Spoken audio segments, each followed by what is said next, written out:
for Capilano College, right? Oh, wow. And I can remember one day when we had a meeting, and our program director called us in and said, "Guess what? We got some good news. Our college just received a charter from the province of BC. We're now officially Capilano University, and all of you faculty members are officially university professors." Oh, wow. And that blew my mind.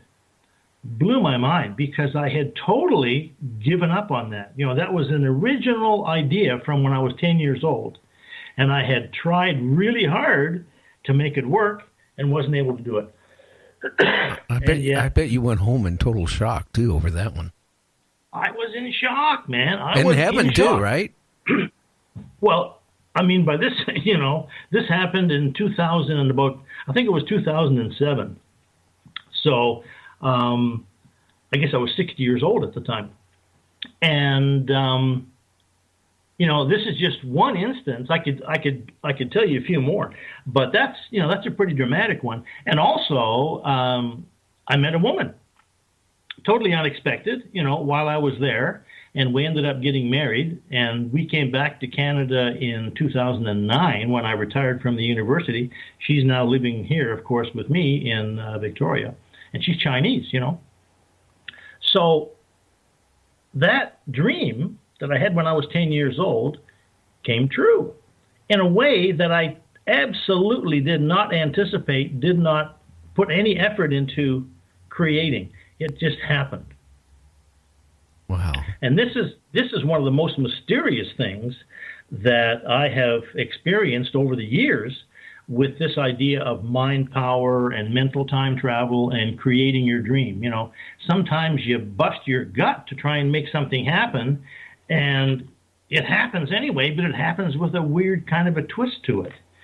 So to me, that is a mind-blowing story. I mean, I can hardly believe it as I'm talking to you about it right now. Now, did your mom live long enough to, see any of this, happen for you? No, she died just about the time that I started writing, before I started teaching, actually. So yeah. She died in the late 90s. But she wasn't very impressed with me going to school.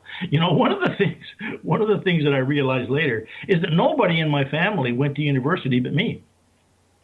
I have a brother who did get a degree later on. He was in the Navy, and they sent him to school, and he ended up getting a degree.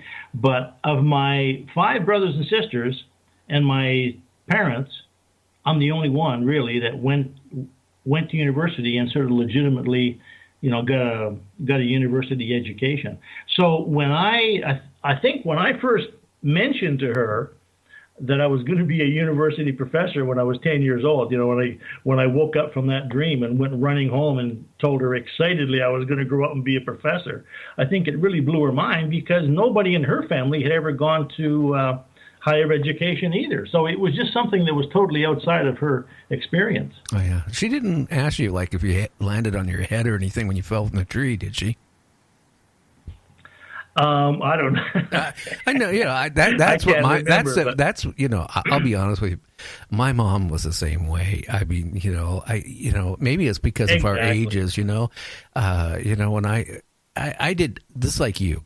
I went to school, and when I got into like the last year of high school, I spent more time skipping than going to school. And they just kind of like let me graduate because they didn't want me back another year. And, exactly. And I sat back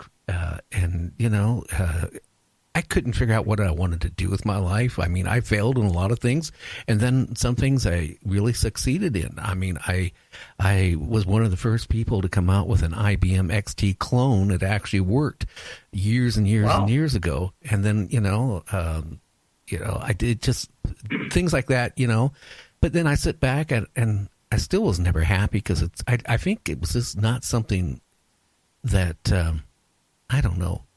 Just like I was telling you, this, like what happened with me, what I'm doing right now, I have never felt this way in my whole adult life or even a juvenile life. I'm totally happy. I mean, this is the first time I'm doing something. I'm totally happy. And, I really think, just like you had an out-of-body experience of sorts. And I think that's probably what happened with me. And well, I'll tell you. Yeah, exactly. I'll tell you something. The model of consciousness that I put together that is in my book that I mentioned, it's got a few corollaries to it. Like one of the ideas is that memory, whatever we think of memory, it works in the future as well as the past, right? I think so. So yeah, exactly. So it's a kind of thinking. It's just a way of talking about thinking, right? Now, that sounds bizarre to most people because we have this model of the world that was developed in, the 16th and 17th centuries that says that time is like a straight line. The past happens, and then the present happens, and then the future happens. And the cause of the present must be in the past because that's the way time works, right? So all of the causes of the present lie in the past. Well, what a lot of people don't realize is that in 1904, a guy named Albert Einstein came along, and he totally blew that theory out of the water. He said there is no such thing as time, and there is no such thing as space. What there is space-time. That the laws of time and the laws of space are mirror images of each other. And it's just as possible for the cause of the present to be in the future as it is in the past. Now that was a pivotal idea for me when I was putting together this theory of mine, because what I realized is that's what a goal is, right? A goal, an intention, something that you want to achieve, it's like a memory of the future. You use your creative mind to communicate with the part of you that's in that future reality already, and you get ideas. You have this communication, this bridge is formed between the future self and your present self, and that's what we call intuition. That's where your creativity comes in. When you put yourself mentally into a future place, you start to get ideas about how it's possible to get there. And this is true for somebody planning a summer vacation or, a ski trip in the mountains or maybe a winter vacation in Hawaii or Mexico. You first put yourself there mentally and say, yeah, that's what I want to do. I want to spend Christmas in Hawaii. And you start thinking about it, you start to connect with that future you that's there already, in time, and you get ideas and you start to, you put the money aside, you do some research, you find a place to live, you go to Airbnb or whatever, you research the air tickets and the hotels, and you achieve that goal. And then, at some point you're lying on the beach and you can remember living in Washington State when it's chilly and cold and rainy in December and say, man, am I glad that I'm here and, lying on the beach in Hawaii. So from the perspective of your Hawaiian self on holiday, your thoughts of being in Washington State, that's called a memory. Oh, yeah. When you're in Washington State, thinking about going to Hawaii, you say, well, that's a dream, or that's a fantasy, or that's a plan. We have these different words. But really, it's the same thing. It's these two parts of your consciousness, one in the present and one in the future, communicating with each other. So that's what I call the mind-time connection. And that's essentially what my book is about. Okay, well, tell us a little bit about your book right now, since you mentioned it. Well, it's called Mind, Time, and Power. People can find it. It's on Amazon, but I have a website that explains the book. It's called mindtimeandpower.com. And essentially what I say in there, and this idea from Einstein was actually a pivotal piece of this puzzle, when I realized that the laws of time and the laws of space are the same, according to Einstein. So I said to myself, well, what's true about space? And I realized, well, one thing that's true about space is that information travels through it. For example, we have these machines now on the surface of Mars giving us information about Mars. We know all sorts of information about the chemical composition of Mars and the radiation and the temperature and all that sort of stuff. Well, we've never been to Mars. But we do have this thing that is giving us information from that physical location, right? Call it a satellite or call it a rover, something like that.